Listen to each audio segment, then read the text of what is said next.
स्वागत है आप सभी का अपने YouTube channel GS live bye Pankaj पे। इस वीडियो में दक्षिण एवं मध्य भारत से संबंधित पर्वत श्रेणियों से संबंधित टॉप 30 क्वेश्चन टॉपिक वाइज कराए जाएंगे। दोस्तों, इसका PDF पाना चाहते हैं तो वीडियो के डिस्क्रिप्शन में लिंक दी है, वहाँ के PDF प्राप्त कर सकते हैं। और ऐसे ही टॉपिक वाइज पाने के लिए चैनल को सब्सक्राइब, लाइक, बेल आइकन को दबाना ना भूलें। तो आइए प्रश्नों को देखते हैं। पहला प्रश्न है, पश्चिमी घाट पर्वत कितने राज्यों में फैला है? तो ऑप्शन ए है 3, ऑप्शन बी है 4, ऑप्शन सी है 5, ऑप्शन डी है 6। तो इसका राइट आंसर है सी, 5 राज्यों में फैला है। तो कौन 5 राज्य हैं? तो पहला आपका गुजरात है, महाराष्ट्र है, गोवा है, कर्नाटक है, केरल। ये 5 राज्यों में पश्चिमी घाट पर्वत फैला है। अगला प्रश्न है, पूर्वी घाट पर्वत कितने राज्यों में फैला है? तो ऑप्शन ए 2, ऑप्शन बी है 3, ऑप्शन सी है 4, ऑप्शन डी है 5। तो इसका राइट आंसर है ऑप्शन सी।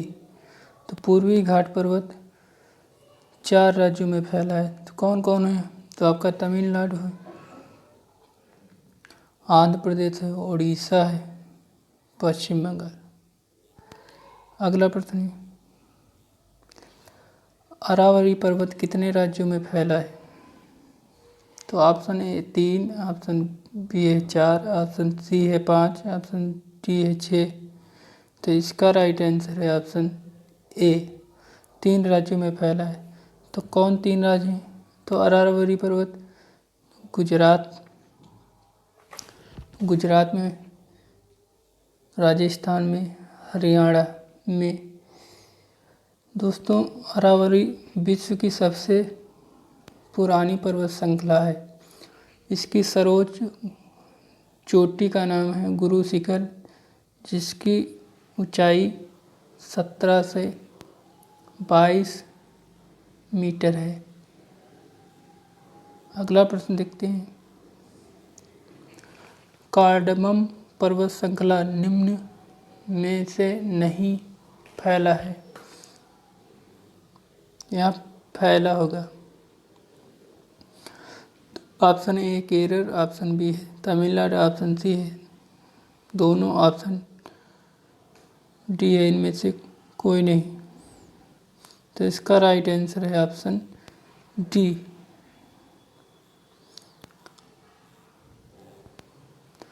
तो कार्डमम पर्वत श्रृंखला केरल और तमिलनाडु दोनों राज्यों में फैली है। अगला प्रश्न देखते हैं, नीलगिरी पर्वत किस राज्य में नहीं फैला है?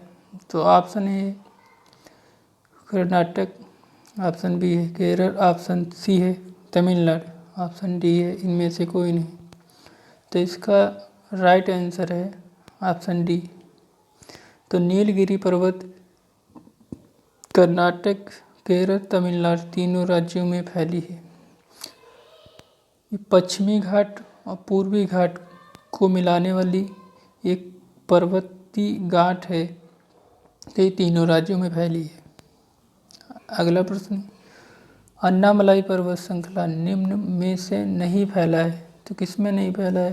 तो option A Kerala, option B है तमिलनाडु, ऑप्शन सी है दोनों में, ऑप्शन डी है इनमें से कोई नहीं।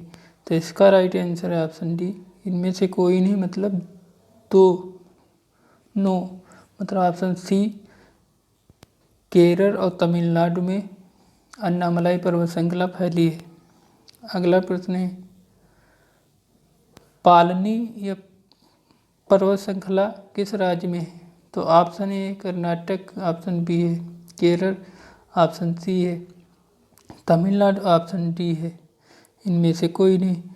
तो पालनी पर्वत श्रृंखला तमिलनाडु में है, ऑप्शन सी राइट आंसर है। अगला प्रश्न, सतपुड़ा पर्वत श्रृंखला किस राज्य में नहीं फैला है? तो ऑप्शन ए है गुजरात, ऑप्शन बी है महाराष्ट्र, ऑप्शन सी है छत्तीसगढ़, ऑप्शन डी इनमें से कोई नहीं। तो सतपुड़ा पर्वत श्रृंखला 4 राज्यों में फैली है। तो गुजरात में है, महाराष्ट्र में है, छत्तीसगढ़ में और मध्य प्रदेश में है। मध्य प्रदेश 4 राज्यों में। अगला प्रश्न है, विंध्य पर्वत श्रृंखला किन राज्य में नहीं फैला है? तो ऑप्शन ए है गुजरात, ऑप्शन बी है मध्य प्रदेश, ऑप्शन सी है उत्तर प्रदेश, ऑप्शन डी है इनमें से कोई नहीं। तो इसका राइट आंसर है ऑप्शन डी, इनमें से कोई नहीं। मतलब गुजरात, मध्य प्रदेश, उत्तर प्रदेश तीनों राज्यों में विंध्य पर्वत श्रृंखला फैली है। अगला प्रश्न है, गारो खासी जयंतिया किस राज्य में पहाड़ियाँ हैं? तो option A Kerala, option B है तमिलनाडु, ऑप्शन सी है मेघालय, ऑप्शन डी है इनमें से कोई नहीं। तो इसका राइट आंसर है ऑप्शन सी, मेघालय की ये गारो खासी जयंतिया पहाड़ी के नाम है। अगला प्रश्न है, सतपुड़ा पर्वत श्रेणी किन नदियों के बीच है या अवस्थित है? तो option A Narmada, option B है तापी, ऑप्शन सी है दोनों, ऑप्शन डी है इनमें से कोई नहीं। तो इसका राइट आंसर है ऑप्शन सी, दोनों नदियों के बीच। तो ऊपर नर्मदा नदी और बीच में सतपुड़ा पर्वत श्रेणी है और इसके दक्षिण में तापी नदी है। अगला प्रश्न है, अजंता पर्वत श्रेणी किस राज्य में है? तो ऑप्शन ए है केरल में, ऑप्शन बी है तमिलनाडु में, ऑप्शन सी है महाराष्ट्र में, ऑप्शन डी है इनमें से कोई नहीं। तो इसका राइट आंसर है ऑप्शन सी, महाराष्ट्र में। पश्चिमी घाट की सबसे ऊंची चोटी यानी केरल में कौन है? तो ऑप्शन ए है अनाईमुडी, ऑप्शन बी है गुरु शिखर, ऑप्शन सी है दोनों, ऑप्शन डी है इनमें से कोई नहीं। तो इसका राइट आंसर है ऑप्शन ए अनाईमुडी है, जो 26 से 95 मीटर ऊंची है। अगला प्रश्न है, पश्चिमी घाट की औसत ऊंचाई लगभग कितनी है? तो ऑप्शन ए है 1000 मीटर, ऑप्शन बी है 1100 मीटर, ऑप्शन सी है 1200 मीटर, ऑप्शन डी है इनमें से कोई नहीं।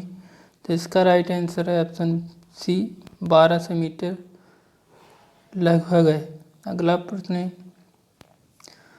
नल्लामलाई पहाड़ी आंध्र प्रदेश में किन नदियों के मध्य स्थित है? तो ऑप्शन ए है कृष्णा नदी, ऑप्शन बी है पेन्नेरू नदी, ऑप्शन सी है दोनों, ऑप्शन डी है इनमें से कोई नहीं। तो इसका राइट आंसर है ऑप्शन सी, यानी दोनों नदियों के मध्य अवस्थित है। तो आंध्र प्रदेश में कृष्णा नदी है, फिर आपका नल्लामलाई पहाड़ी है, फिर पेन्नेरू नदी है। अगला प्रश्न है, जवादी पहाड़ी किस राज्य में है? तो option A Kerala, option B है तमिलनाडु, ऑप्शन सी है दोनों में, ऑप्शन डी है इनमें से कोई नहीं। तो इसका राइट आंसर है ऑप्शन बी, तमिलनाडु राज्य में जवादी पहाड़ी है। पहाड़ियों की रानी किस पर्वत श्रृंखला को कहा जाता है? तो ऑप्शन ए है नीलगिरी पहाड़ी, ऑप्शन बी है सतपुड़ा पहाड़ी, ऑप्शन सी है दोनों, ऑप्शन डी है इनमें से कोई नहीं। तो इसका राइट आंसर है ऑप्शन ए, नीलगिरी पहाड़ी को पहाड़ियों की रानी के नाम से जाना जाता है या कहा जाता है। अगला प्रश्न है, शिवराय की पहाड़ियाँ किस राज्य में हैं?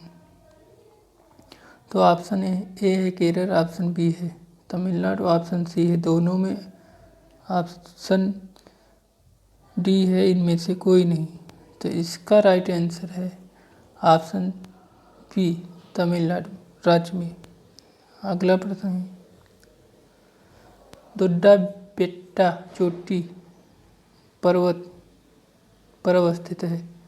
तो option A Nilgiri, option B Satpura, option C है दोनों, ऑप्शन डी है इनमें से कोई नहीं। तो इसका राइट आंसर है ऑप्शन ए, नीलगिरी पहाड़ी की चोटी दोड्डा बेट्टा है, जो 26 से 37 मीटर ऊंची है। अगला प्रश्न है, महादेव कैमूर पहाड़ी किस राज्य में है? तो option A Madhya Pradesh, option B है तमिलनाडु, ऑप्शन सी है दोनों, ऑप्शन डी है इनमें से कोई नहीं। तो इसका राइट आंसर है ऑप्शन ए मध्य प्रदेश। अगला प्रश्न, गड़जात की पहाड़ियाँ किस राज्य में हैं? तो ऑप्शन ए है उड़ीसा, ऑप्शन बी है मध्य प्रदेश, ऑप्शन सी है दोनों, ऑप्शन डी है इनमें से कोई नहीं। तो इसका राइट आंसर है उड़ीसा राज्य। अगला प्रश्न, बालाघाट श्रेणी, हरिश्चंद्र श्रेणी, सतमाला से पहाड़ियाँ किस राज्य में अवस्थित है? तो ऑप्शन है महाराष्ट्र में, ऑप्शन बी है तमिलनाडु में, ऑप्शन सी है दोनों में, ऑप्शन डी है इनमें से कोई नहीं। तो इसका राइट आंसर है ऑप्शन ए महाराष्ट्र में। अगला प्रश्न है, रामगिरी की पहाड़ी किस राज्य में अवस्थित है? तो ऑप्शन ए उड़ीसा राज्य में, ऑप्शन बी है मध्य प्रदेश में, ऑप्शन सी है दोनों में, ऑप्शन डी इनमें से कोई नहीं। तो इसका राइट आंसर है ऑप्शन ए उड़ीसा राज्य में।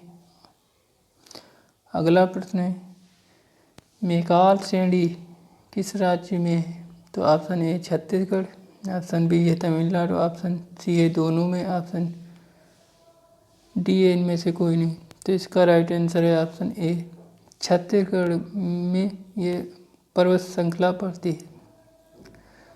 अगला प्रश्न है, ब्लू माउंटेन किसे कहा जाता है? तो ऑप्शन है नीलगिरी पर्वत, ऑप्शन बी है पश्चिमी घाट, ऑप्शन सी है पूर्वी घाट, ऑप्शन डी इनमें से कोई नहीं। तो इसका राइट आंसर है ऑप्शन ए नीलगिरी पर्वत को ब्लू माउंटेन भी कहा जाता है। अगला प्रश्न है, पश्चिमी घाट को अन्य किस नाम से जाना जाता है? तो ऑप्शन ए सी है दोनों, ऑप्शन डी है इनमें से कोई नहीं। तो इसका राइट आंसर है ऑप्शन ए। अगला प्रश्न, अंडमान और निकोबार द्वीप समूह की सर्वोच्च चोटी कौन है? तो ऑप्शन है नंदा देवी, ऑप्शन बी है सैडल चोटी, ऑप्शन सी है कागटो, ऑप्शन डी इनमें से कोई नहीं। तो इसका राइट आंसर है ऑप्शन बी सैडर पीक या सैडर चोटी अंडमान निकोबार की सर्वोच्च चोटी है। अगला प्रश्न है, माउंट एवरेस्ट पर चढ़ने वाली प्रथम भारतीय महिला कौन थी? तो option A Bachendri Pal, option B है झुमको ताबेई, ऑप्शन सी दोनों, ऑप्शन डी है इनमें से कोई नहीं। तो इसका राइट आंसर है ऑप्शन ए बछेत्री पाल। भारत की प्रथम महिला थी माउंट एवरेस्ट पर चढ़ने वाली। अगला प्रश्न है, अरुणाचल प्रदेश की सर्वोच्च चोटी कौन है? तो ऑप्शन है नंदा देवी, ऑप्शन बी है सैडर चोटी, ऑप्शन सी है कांगटो, ऑप्शन डी है इनमें से कोई नहीं। तो इसका राइट आंसर है ऑप्शन सी कांगटो अरुणाचल प्रदेश की सर्वोच्च चोटी है। अगला प्रश्न है, माउंट एवरेस्ट पर चढ़ने वाली विश्व की प्रथम महिला कौन है? तो ऑप्शन ए है Bachendri Pal, option B Junko Tabei, option C दोनों, ऑप्शन डी इनमें से कोई नहीं। तो इसका राइट आंसर है ऑप्शन बी जुंको ताबेई। दोस्तों, विश्व की सबसे ऊंची चोटी का नाम क्या है कमेंट में बताएं। और भारत की सबसे ऊंची पर्वत चोटी का क्या नाम है कमेंट में इसका उत्तर ज़रूर बताएं।